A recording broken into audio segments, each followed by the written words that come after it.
الشيطان الرجيم بسم الله الرحمن الرحيم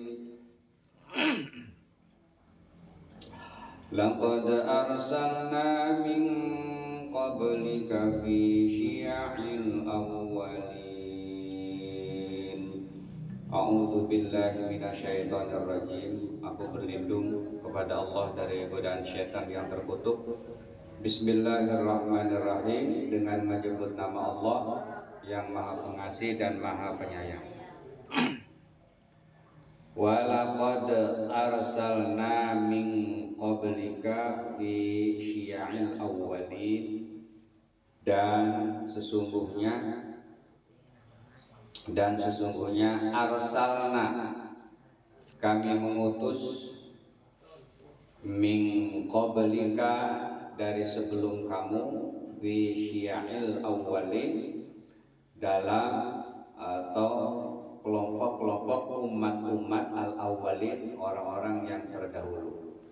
Allah mengutus kepada beberapa rasul, kepada umat-umat atau golongan-golongan yang terdahulu memberikan berita kepada Nabi bahwa Allah sudah mengutus beberapa rasul sebelum Nabi Muhammad, dari Nabiullah Adam alaihissalam, Nabiullah Nuh, Nabiullah Musa, Nabiullah Ibrahim, Ismail, Ishak, sampai kepada Nabiullah Isa.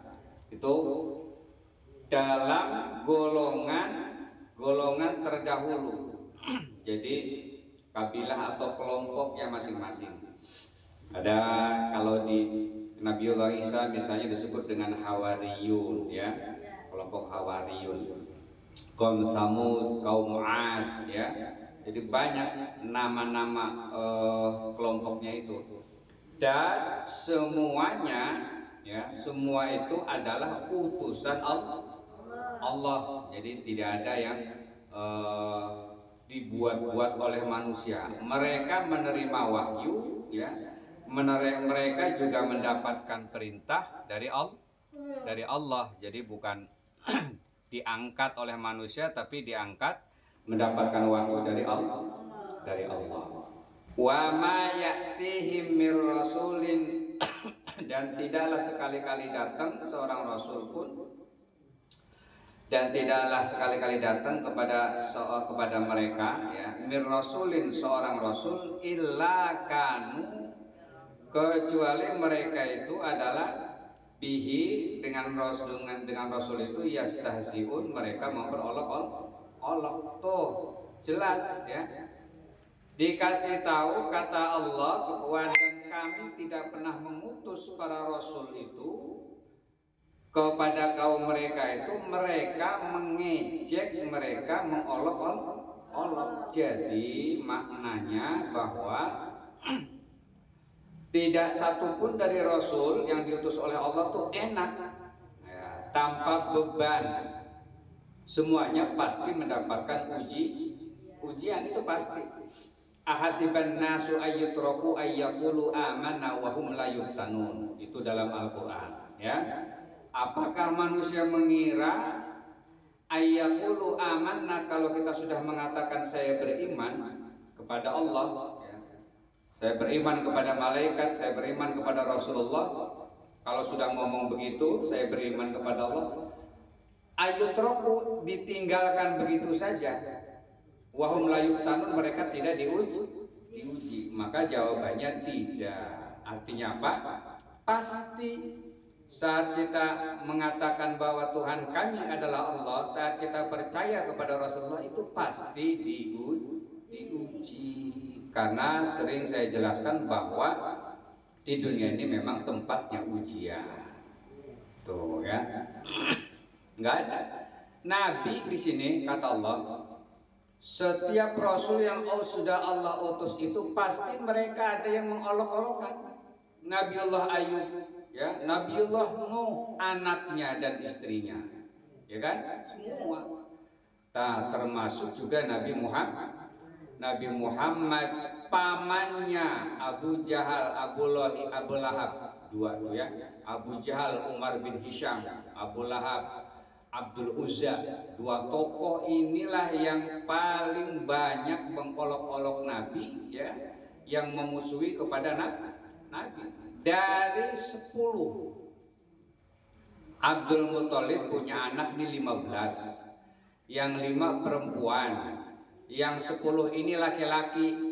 Di antaranya ada Abdullah, ada Abu Thalib, ya kan? Ada Abbas, ada Hamzah, Umar bin Hisham atau Abu Jahal, ada lagi Abdul Uzza atau Abu Lahab, ya. Jadi semuanya yang beriman yang dikenal dalam sejarah itu Hamzah. Hamzah itu sahabat Nabi ya, Sayyidus Syuhada, gugur saat perang Uhud. Nih Sayyiduna Hamzah ya. Makanya disebut dengan Sayyidus Syuhada. Orang-orang yang mati syahid nanti pimpinannya adalah Sayyiduna Hamzah. Paman Nabi itu. Termasuk Abbas ya. Abbas juga paman Nabi yang membujuk kepada Nabi, kepada tolong ajarkan syahadah kepada Abdul Muthalib. Maaf, Abu Thalib saat detik-detik akhir sakratul maut. Ya. Ada 2 telinga yang sebelahnya ngajarin, apakah kamu benci dengan agama Abdul Muthalib? Araghiba an dini Abdul Muthalib? Ya, apakah kamu akan meninggalkan agamanya Abdul Muthalib? Tuh kakeknya ya. Tuh, sebelahnya lagi diajari oleh Nabi untuk membacakan syahadah, tapi mereka tidak mau. Apakah Abu Thalib ini sebenarnya percaya apa enggak sih kepada ajaran Nabi? Percaya. Apa kata Abu Thalib? Laqad alimtu anna dina Muhammadin khairu adyanil bariyah. Ini kata Abu Thalib, nih pamannya nih ya, yang mati tidak membaca syahadah. Dia berkata begini, laqad alimtu, saya sungguh tahu, anna dina Muhammadin, bahwa agama Nabi Muhammad itu khairu adyanil bariyah, itu adalah sebaik-baik agamanya manusia. Tahu. Terus apa katanya? Laulal malamah wa hidharul masabbah lawajadtu samhan lidzalika dini mubayyina. Laulal malamah, kalaulah bukan karena celaan, diolok-olok sama saudara-saudaranya itu ya, Abu Jahal, Abu Lahab, wa hidharul masabbah, dan caci maki, dicaci maki dia ya. Lawajadtu samhan, sungguh saya akan menerima lidzalika dini mubayyina, agama itu secara nyata. Tuh kata-katanya begitu. Kalau bukan karena diolok-olok, dicela, diancam sama saudara-saudaranya nih, maka kata dia, saya menerima agama itu secara nyata ya. Tapi diolok-olok sama saudara-saudaranya ya, sehingga sampai detik akhir dia tidak membaca syahadat, syahadat. Bahkan di dalam Bukhari dijelaskan saat ditanya Nabi Muhammad oleh Ibnu Abbas bagaimana itu keadaannya Abu Thalib di neraka. Saat masuk ke dalam neraka, baru saja kakinya menginjak salah satu api dari neraka, maka melepuh dan semua isi kepalanya itu mendidih ya.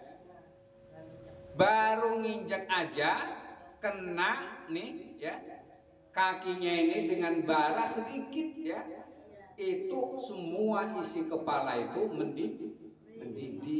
Coba ya kan. Lah kalau kita mau boro-boro begitu ya kan, enggak sampai begitu, itu baru sedikit ya. Nah apalagi sampai baraknya yang beneran tuh, artinya memang dia disiksa itu. Jadi ayat ini menjelaskan, memberikan pelajaran kepada kita bahwa kalau setiap Rasul saja banyak yang mengolok-olok, apalagi kita manusia biasa Ya, kalau ada yang mengolok-olok, kalau ada yang merendahkan, kalau ada yang mengejek, kalau ada yang mencaci kita, ya itu mah kagak seberapa, ya kan? Cuman kita makan begitu, ya. Waktu waktu baru dengarnya doang iya gitu kan, tapi kenyataannya mah di dalam ini kan susah, ya. Bodoh amat ya kan, ngaji mengaji, musola mengusola. Kalau giliran ada yang musuhin, kalau ada yang zalim sama kita, kalau kita makan ngebales, ya, ngebales kalau kita. Kalau Nabi kan saat di Taif, ya, menepi di batu di pinggir pelipisnya masih berdarah. Saat itu malakul jibal, malaikat yang menguasai gunung menawarkan kepada Nabi Muhammad, ayo tunjukkan gunung mana yang paling besar, perintahkan dan akan saya angkat dan saya hancurkan orang Taif, mereka rata dengan tanah, kan gitu. Kalau kita kira-kira ini ditawarin begitu ya kan, oh habis gunung disebutin semua itu, angkat tuh gunung Krakatau ya kan, Bromo, angkat aja, jangan sisain mereka tuh. Kalau kita Nabi enggak, ya enggak begitu, malah apa, berdoa, Allahumma khruj min aslabihim may ya'budullaha wa la tusyriku bihi syai'a. Doanya, ya Allah, lahirkan, keluarkan dari sulbi mereka, tulang rusuk mereka, orang-orang yang nanti akan menyembah kepada Allah dan tidak menyekutukannya sedikit pun. Doain, ya. Ya Allah, lahirkan dari mereka orang-orang yang taif, yang jahat itu, orang yang nanti akan menyembah Allah dan tidak menyekutukannya. Tuh, biarin bapaknya boleh jahat, engkong-engkongnya boleh bermusuhi, ya kan, mencaci maki, semuanya silahkan. Tapi tolong nanti anaknya yang akan lahir, dialah yang akan menyembah Allah dan tidak menyekutukannya kepada Allah sedikit pun. Tuh, ya. Kalau kita bukan, kita turunin, ya. Bilangin sama anak-anak kita, ya, cucu-cucu kita, awas loh ya. Oh, awas kalau datang ke rumah si A si B, kita unjukin dah ya kan. Orang yang pernah zalim sama kita, kita kasih tahu anak-anak kita, ya. Kita turunin, ya. Bukan kita putus sampai di situ, biarin orang tua aja, anak maja jangan gitu. Kalau kita kan, kalau kita warisi nama anak-anak kita, nah ini jangan sampai. Jadi kita mah kalau ada yang menghina, yang mengejek apa, yang gak ada apa-apanya, nggak sampai dilempar kita mah, ya. Nggak sampai dilempar sama batu, sama kotoran, sama kayu, enggak.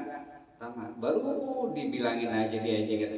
Nenek-nenek masih ngaji aja, kan gitu ya. Misalnya di jalan ya kan, mau berangkat ngaji, wah mau kemana wah, mau ngaji, udah tua masih ngaji aja, kan gitu. Lah justru emangnya udah tua itu, ya, ngaji mah nggak ada berhentinya. Utlubil ilma minal mahdi ilal lahdi, sampai liang lahat. Saat sakratul maut, saat nanti detik-detik akhir dalam keadaan wafat, nanti kita masih punya jadwal ngaji. Ya Allah, itu bagus ya kan, luar biasa, masih punya jadwal, ya, masih ngaji. Alhamdulillah kemarin kita dikasih kesempatan ngomong, ya, kita omongin kebaikannya ya kan. Ya Allah, saya bilang bagus, Seninnya masih ngaji dan puasa Rojab. Coba tuh kan. Beliau kan kata anaknya itu puasa Daud juga, minggunya memang puasa. Begitu ditanya, Seninnya puasa lagi, mau puasa apa? Rojab. Lah, nggak usah dulu, kata dia, sayang kan itu ya. Ya Allah, udah biasa. Nah, jadi kita belum ada apa-apanya, udah biarin aja. Jadi tidak boleh kita itu menurunkan kesalahan orang lain, dendam kita itu kepada anak-anak kita, ya, nggak boleh. Jadi biarin dia mengolok-olok juga kan membalas. Ini apa? Makna ayat ini juga bisa dimaksudkan untuk menghibur Nabi, ya. Nabi dihibur, ya.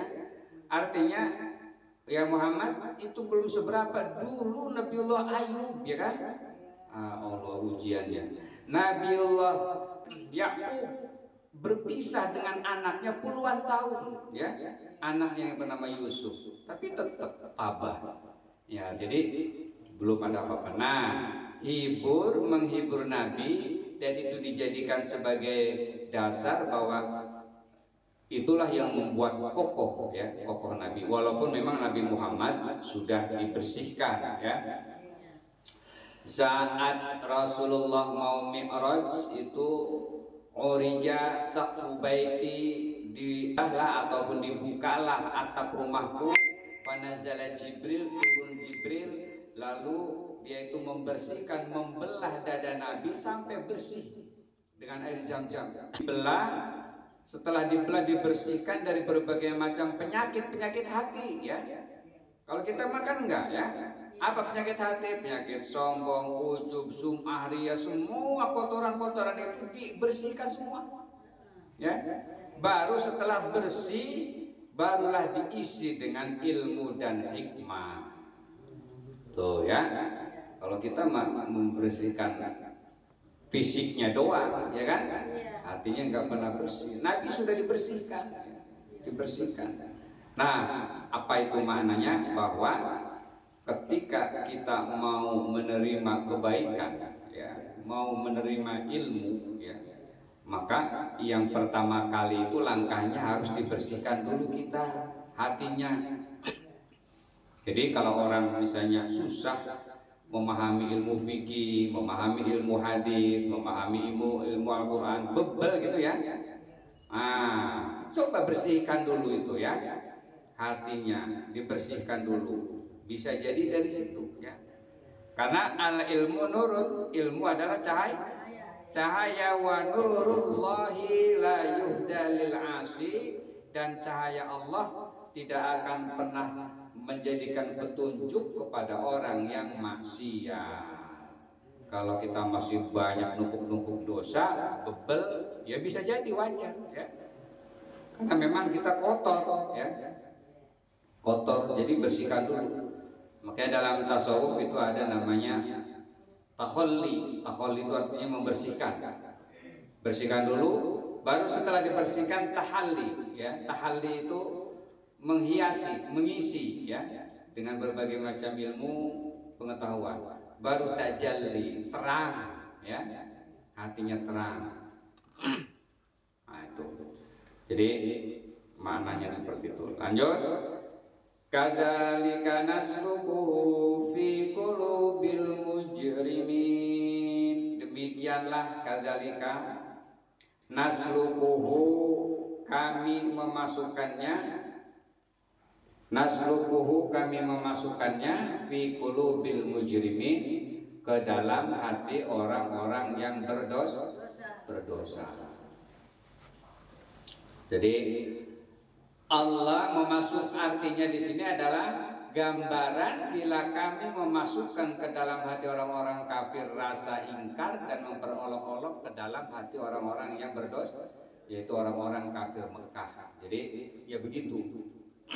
Gambaran bahwa mereka, ya, demikianlah kami memasukkan, artinya maksud yang dimaksud dengan itu adalah seperti itulah gambaran manusia, ya, bila memasukkan ke dalam hati orang-orang kafir dan ingkar dan memperolok-olok, itu tidak akan pernah bisa. Orang yang penuh dengan dosa, siapa yang dimaksud di sini adalah orang kafir Mekah, ya, zaman Nabi Muhammad.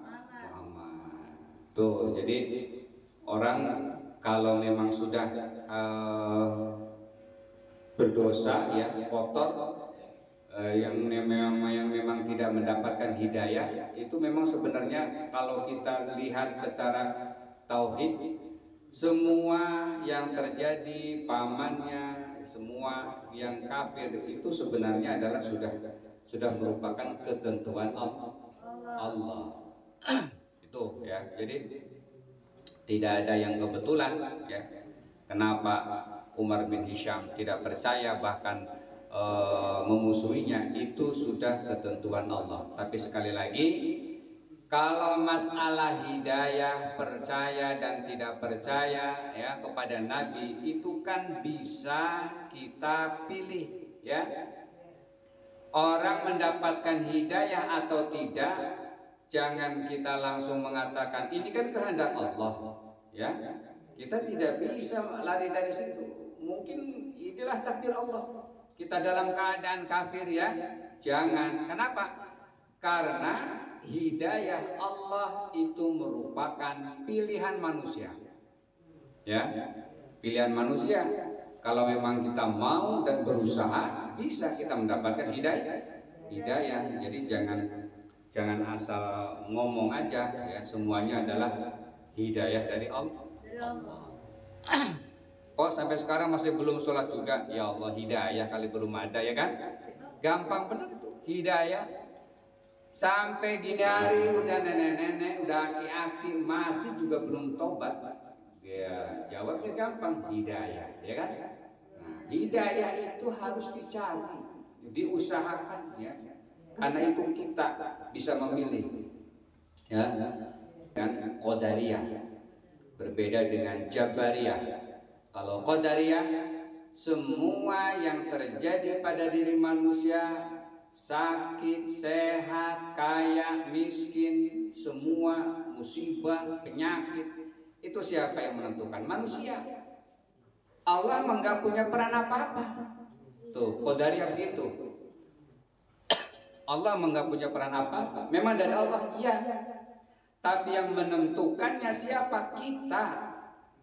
Tuh, kata Qadariyah. Jadi mereka mah hidupnya tuh penuh harap, mau jadi apa aja dia. Ya. Nah, sementara Jabariyah kebalikannya, ya, bahwa apapun yang terjadi pada diri manusia, sehat, sakit, kaya, miskin, kafir, mukmin, semua itu apa? Dianggap siapa? Itu adalah karena Allah. Ya, Allah semua. Memang kita tentukan Allah begini kok, ya kan? Iya. Jadi hidupnya dia itu pesimis malah, artinya nggak perlu harap. Kenapa? Memang semuanya sudah ditentukan Allah. Nah itu Ahlus Sunnah wal Jamaah dengan Asy'ari, ya, Abu Hasan al Asy'ari memberikan jalan tengah. Ya, betul kalau memang apapun yang terjadi pada diri kita itu memang dari Allah, betul, tidak salah, ya. Tetapi kita masih bisa memilih dari qada yang kurang baik menuju qada yang paling baik, yang baik. Nah, jadi diberikan kasab wal ikhtiyar. Kita diberikan usaha untuk memilih. Ngaji dan nggak ngaji itu kan bisa kita pilih, itu ya. Itu. Nah, itu bisa kita pilih. Sakit atau tidak sakit itu urusan Allah, kan gitu ya. Penyebabnya memang bisa kita pilih, kan gitu ya.